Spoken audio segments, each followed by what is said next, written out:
Today we're going to recap a 2019 horror movie called Field of Fear. Two brothers, Becky and Cal, are driving the car across the country to San Diego. Feeling nauseous, pregnant Becky asks Cal to stop near an abandoned church. Cal stops in the car and Becky can barely vomit. When they were about to hit the road, Becky hears a cry for help from the tall grass. Possibly from a boy. Another voice calls for him, and this time a woman who is apparently the boy's mother. She calls the boy by name, Tobin, and tells him to stop screaming. Cal enters the tall grass to rescue Tobin and Becky follows behind him. Becky starts to feel something strange about the whole situation. Frustrated, Cal tries to run across the field trying to locate his sister. He stumbles through the mud, tired and gasping for air. When he looks up, he sees the remains of a rotten dog. Becky soon meets another man in the tall grass, who introduces himself as Ross. He is also looking for his wife, Natalie, and her son Tobin, and her dog Freddie. About that, Cal finally finds the boy named Tobin. Tobin tells Cal how his family ended up in the country. They followed a man's voice in the tall grass, and I've been stuck ever since. Cal asks Tobin how long they've been wandering the countryside, and the boy possibly doesn't know. He tells Cal about the rock. Rock lets you hear tall grass, and tall grass knows everything. Cal has no choice but to ask the boy for help.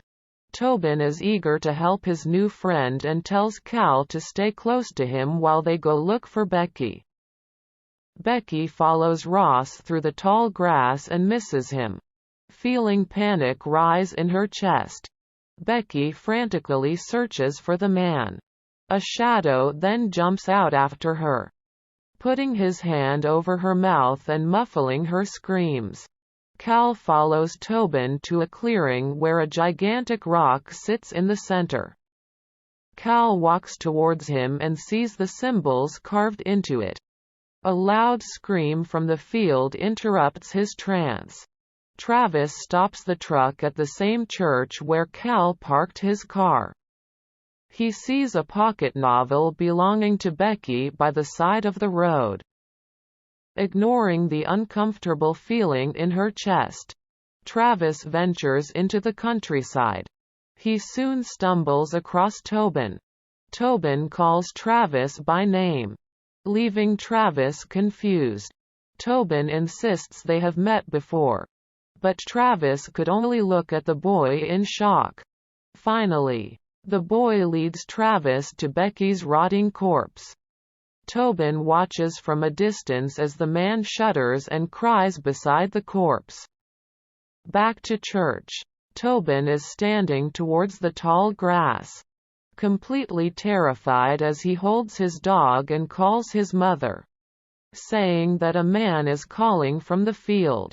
His parents follow him to the field and immediately get lost.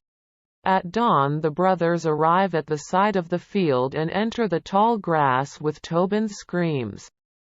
Feeling desperate and lost, Travis hears Becky's voice in the distance and calls out to them.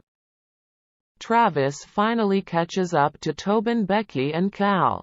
Travis tells them they've been missing for 2 months. Suddenly a phone call interrupts the conversation. A woman's distorted voice erupts from the phone, giving them a solemn warning before cutting. They continue their journey until Becky cries out in pain, while blood drips from her thighs. A horrifying vision of death and sacrifice flashed through her mind, so horrible it makes her pass out. Ross finds them and takes them back to the clearing with the rock. The atmosphere turns ominous as Ross marvels at the entity in front of them. He tells them the way out is to touch the rock.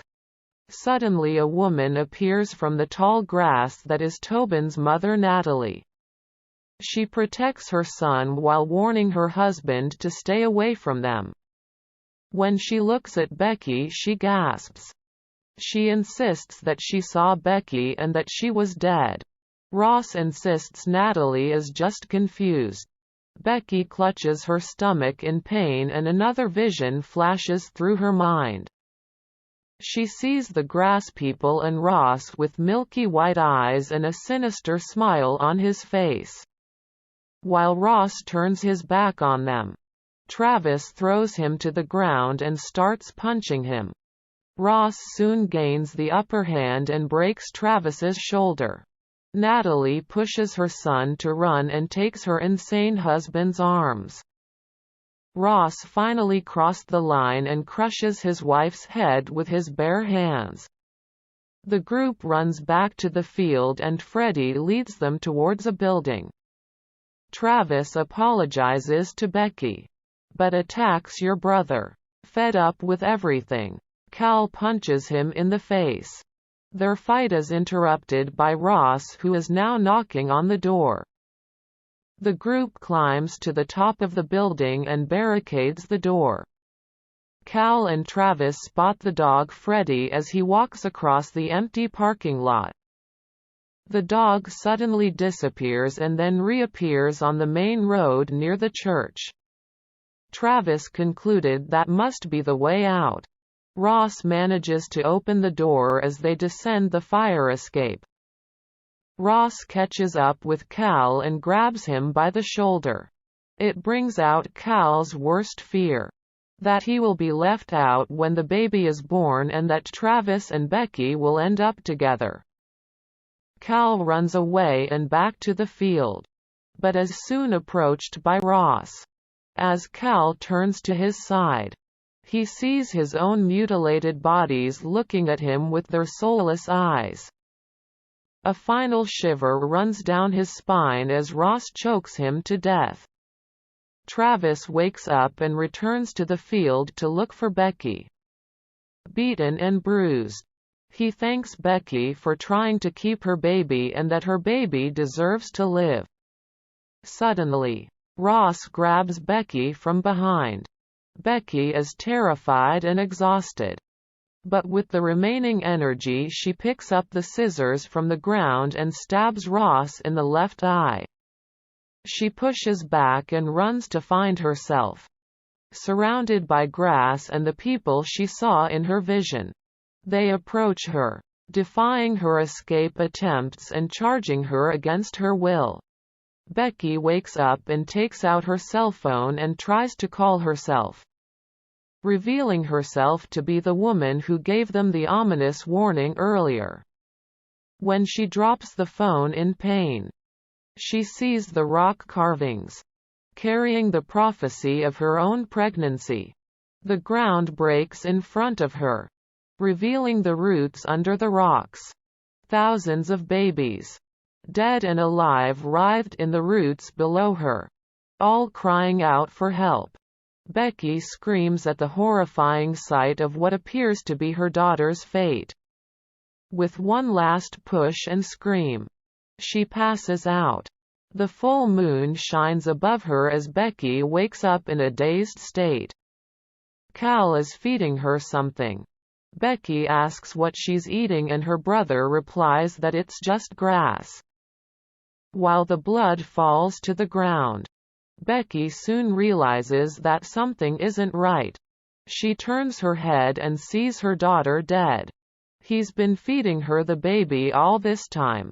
Petrified, she turns to Cal, who is now Ross. Travis finds Becky near the rock. He provokes Ross to leave. A smiling Ross appears from behind, punching him in the face. It immobilizes you to the ground, but Travis gains the advantage and kicks him out. Ross retrieves a broken bone from the mud and throws it in Travis's face before finally stabbing him in the stomach. Suddenly, Becky gets up with her last ounce of energy and hits Ross in the right eye. This gives them a bit of time as Travis hits him, slamming his face against the rock. A fight breaks out and Tobin watches in horror as Travis finally strangles his father to death. Clinging to his dead girlfriend, he looks back and knows there's only one way out. He finally places his palm on the surface and is overwhelmed by a vision. His eyes rolled back as he saw the hundreds of paths that could lead them out. Travis leads Tobin to an escape route. He turns to him and gives Becky's necklace to the boy. He grabs the boy and pulls him towards the grass. Once he is down, Tobin finds himself inside a room. He walks towards the lonely door and realizes he is inside the church. He makes his way just in time to see Becky's car pull into the shoulder. Tobin runs towards them with all his strength and yells at them. He tells them to get in the car and not get into the tall grass. Seeing that they are not convinced, he pulls out the necklace Travis gave him. Becky asks where he got the necklace and Tobin says he bought it from Travis. Becky tells her brother to stop and that there is something very strange going on. They all head back to the car and Tobin looks out the window as he anxiously waits for the car to start. Becky tells Cal to go back and take Tobin to Topeka. Travis, still stuck in the field, smiles and passes out on the floor. He knows Becky and her baby are safe and sound. Thereby, he takes one last look at the sky and closes his eyes. I hope you enjoyed. Subscribe to the channel and help me reach the goal of 50 subscribers. Leave that taste and your comment, and until the next video.